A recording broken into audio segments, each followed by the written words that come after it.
Hey there, and welcome back to another My Hero Academia Vigilantes video. And today we're going to be talking about the latest episode to drop, episode 10, Event Announcement, which at long last gives us some story development on the character of Knuckleduster, specifically in regards to some of his backstory and the direction his arc's going to go in the future. I'm pretty sure we're almost at the end of the season, so this was a much needed episode for a character that's felt less and less utilised as the season progressed, and so let's jump into it, shall we? We start off the episode following Knuckleduster sitting beside a hospital bed and speaking to a woman who's quickly revealed to be his wife. Whilst he seems happy enough talking to her about how he's actually happy again, spending time with family, how he has hobbies, and how he's even made some new friends, it quickly becomes very clear that all is not well. She isn't speaking, and one eye has this glazed appearance whilst the other is covered in a white eye patch, much like Hachiska. Knuckles gets called out of the room and meets with a doctor who tells him that his wife has made no cognitive improvements at all, and that they need to be realistic about her chances going forward, so I guess she is going to die pretty imminently. At the same time, it's revealed that it's not a coincidence that she has that matching eye patch, as Knuckleduster flashes back to coming home one day and discovering she'd been attacked by Hachiska, who seemingly ripped out her eye with her bees, maybe gave her some sort of lobotomy as well, hence the near catatonic state she's in. Man, this whole opening just made me feel so bad for the character, and really ties his story so far together nicely. On top of that, it reframes his dynamic with Koichi and Pop and makes it feel a whole lot cuter in that he truly considers them his friends and thinks they're enriching his life in a way that it hadn't been before. Then we get the intro theme, and when we return, we are sadly confronted by the odious Soga, who the show is still trying to prop up as some sort of heroic figure. He's managed to narrow down the school Hachiska apparently attends, based on the uniform, and goes there to ask around. But he's rather quickly chased off by the teachers, who rather rightfully are perturbed by this random thug standing at the front gate, talking to their students, and asking around about one in particular. He leaves and is pulled into an alleyway by one of the girls Hachiska's been hanging around with, who begins to mock him for being an errand boy, and then begins to lift her skirt, because of course she does. Soga tries to tell her that he isn't that type of guy, despite trying to strip and film 14/15-year-old Pop Step in the very first episode of the show. Sure, buddy, sure. Then a swarm of bees erupts from underneath her skirt, because of course they do. Somebody check on the guy that wrote this, Jesus! Lucky for Soga, he carries a can of bug spray, which he pierces to make a cloud of gas to try to save him from the bees. Doesn't work though, and he's largely saved by the timely arrival of his friends on motorbikes. Pretty convenient, as how the hell would they have known where he was and where they should go, but I suppose it's one of those anime logic things you simply have to accept. Kind of like how they were able to predict the exact side street the cat bus was going to pass when they needed to use the cat toy to lead it onto the expressway. We continue to follow these characters as Soga meets up with Knuckleduster at the hospital to inform him of the lead. Before that though, we actually have a brief little scene where Knuckles is saying goodbye to his wife, and she actually speaks, calling out for their daughter, who Knuckles claims is going to be home soon. And this is the point where it all kind of clicked for me. Hachiska's his daughter.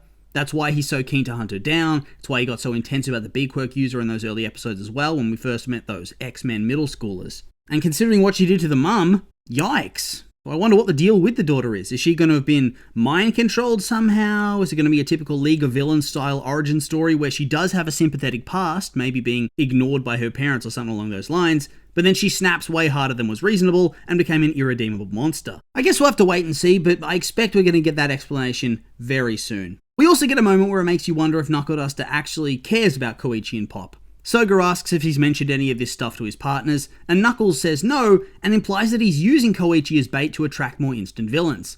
Since he's flashy and indiscreet with his All Might hoodie, Hachiska can't resist sending villains his way to gather data, which gives Knuckles a chance to continue his hunt. So at first my instinct was to think, ooh, damn, that's a bit cold. Especially when he calls Koichi a goofball in an All Might hoodie. That being said, I kind of think his true perspective is way more nuanced. On one hand, yes, he's using him as bait, but he's always there to save him when things go wrong. So it's not like he views him as this expendable person. He saves him every single time something goes wrong for him against the trigger users, and even against Stendhal. Plus, I think he's keeping them out of it to keep them safe because this is a very dangerous mission. She's a step up from the other villains. He did call them his friends when he was talking to his wife, whereas I think he could probably care less about Soga and the others. I think he's going to be more honest when he talks to his wife. Still, it did have me going there for a minute. Up next, it's just what we needed. More scenes with Soga and the gang, hooray. Here, his boys try to convince him that they need to back away from all of this, which is when Koichi arrives and is acting all friendly with him.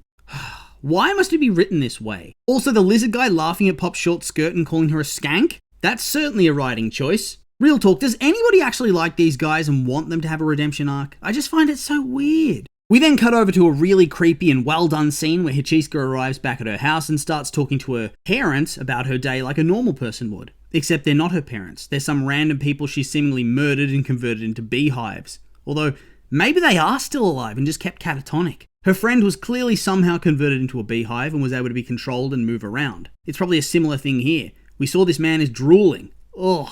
Either way, very well done. Some of the spookiest, most unsettling things I think we've ever seen in the franchise. Just the idea of somebody coming into your home and turning you into an insect incubator? It's just, no, it's full body chills type of stuff. Yucky. After this scene, we also get an idea of how the hell Knuckleduster's so strong. Dude has an intense training regime to say the least. Here we finally get a look at the follow-up on the big Koichi Makoto reveal from the last episode, as we move into what turns out to be the hook for the next episode. Popstep's considering taking an opportunity to perform on the roof of a department store near the train station, which is a big step up from her usual street performances. She clearly wants to do it, but she doesn't have the self-confidence to accept the opportunity, so it's up to Koichi to try to convince her. Of course, since he's a social failure, he panics and asks Knuckleduster what he thinks instead, which sets you up to think that she's going to be the punchline of him being completely out of touch and saying the exact wrong thing to make her feel like crap. But instead, he tells her it's better to try and fail than to never try at all, and that Koichi should be helping her out with it. He then boops her with his newspaper and leaves. Suddenly he has massive dad energy. Probably because he's finally feeling a lot happier since he's so close to tracking down Hachisuka. Oh man, this was just nice and wholesome, a little family. They've come so far, it's nice to see. After he leaves, Koichi decides that if anybody can help Pop with this concert, it's Makoto, who after discovering that Koichi is the crawler, also figured out the identities of Popstep and Knuckleduster simply from their proximity. Also, I suppose the fact that Knuckleduster is built like a house and Popstep has pink hair, well, that narrowed down the possible options immensely as well. Popstep quickly realizes that she has no real other option than to let Makoto help her out. She knows that Koichi's not going to be reliable for this sort of thing. His job's done now, and he's brought Makoto to the party, and so now it's up to her to make this thing a success. And she does. Like she says, she's extremely good at her job. She quickly figures out the venue capacity and what the context of the show is actually going to be based on the types of artists that have been chosen to perform. Instead of an actual concert, it seems more like light entertainment for shoppers who are visiting the rooftop food court. Dinner and a show, but not much beyond that. It's an opportunity, but not as big as Pop was probably hoping it would be. Luckily for her though, Makoto is very good at her job. We see this in action when we cut to Captain Celebrity, who's out protecting Naruhara and taking down a flying kaiju crab villain. As he does so, we see Makoto's rebranding in action. A rebranding that actually seems to be working and paying dividends. He now has a cheer squad of young men who chant about how awesome he is, and it hypes up the other members of the crowd who stay and watch the fight. Instead of the womanizer flirt hero, they're making him a much more accessible, cool guy hero. And that honestly feels like the best way to go for his popularity and longevity. I do wonder how his cheer squad works though. Are they employees or are they just hardcore fans that follow him everywhere? Pretty sure they're just in school, right? I kind of hope it started as them being plants, but now they're hardcore stans. I love the cheer squad. It's so over the top and absurd, but really memorable as well. Makoto's onto something. She then calls him and convinces him that they need to be doing more to boost his popularity, and that by continuing to help out Naruhara in the wake of the Godzilla fight that destroyed a big part of the city, he can continue to sway public opinion in his favour. Pretty quickly this becomes a two birds, one stone situation, as Makoto's able to call up the department store and get them to make this a much bigger event, still maintaining the local performer aspect, but now with a higher production value covered by the Captain Celebrity Agency, as the Captain will appear for some PR in regards to the local restoration of the city. Plus, the agency can then use this as a write-off for advertising, so they don't take that financial hit. This is actually a really fun scene. I think the mainline show never really goes into the side of heroism that explores PR and finances and strategies to appeal to different people and demographics. It very much explores the actual heroism and what makes a true hero, but not much beyond that. So here I like that we got to see the other side of the coin and explore the inner workings of the hero industry. It's really clever and really well written. We also learn that as part of the show, a bigwig at the complex wants Pop to sing the store's theme tune on stage with a bunch of other performers. We even get a full-length look at the ad for the store that uses the jingle. Just a simplistic, goofy little song, and yet Pop has a near breakdown because she thinks it's way too sophisticated for her. Which I'll admit, it completely subverted my expectations about what she was going to say. I thought she was going to crap all over the song, but instead she's spiraling about the performance and how she could never live up to it. I gotta say, I hope it goes well. I actually think it would be tragic if they do all this work to set her up for a big moment of success, only for it to flop or something terrible to happen on the day, which spoils the show. Which it actually might, because of course Hachisuka is then shown looking at the advertisement for the show. She initially laughs and says it might be fun, only for her head to throb, which causes her to change her mind and declare that she finds it all boring. But the longer she thinks about it, the more she starts to realise that she does actually care, although with the caveat that she wants to make her own fun whilst there, i.e. trigger some people. The fact that she's seemingly having this partial identity crisis on the street makes me think that she's almost certainly under some sort of brainwashing. The true self, the daughter, actually does want to go to the show and is fighting against that conditioning, with the brainwashing attempting to reassert control, which is the pain in her head.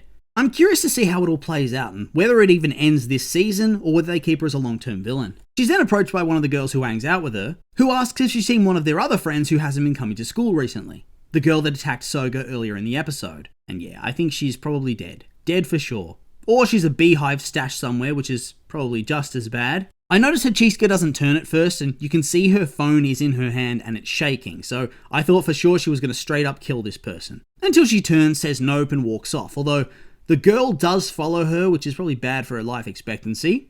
Well, that's what I was thinking until I saw Knuckleduster up on high, having finally caught up. Hopefully that other girl survives. We'll see about that. But I'm pumped for a fight. I was so pumped for it, so hyped up, and then the episode ended. Oh, damn it.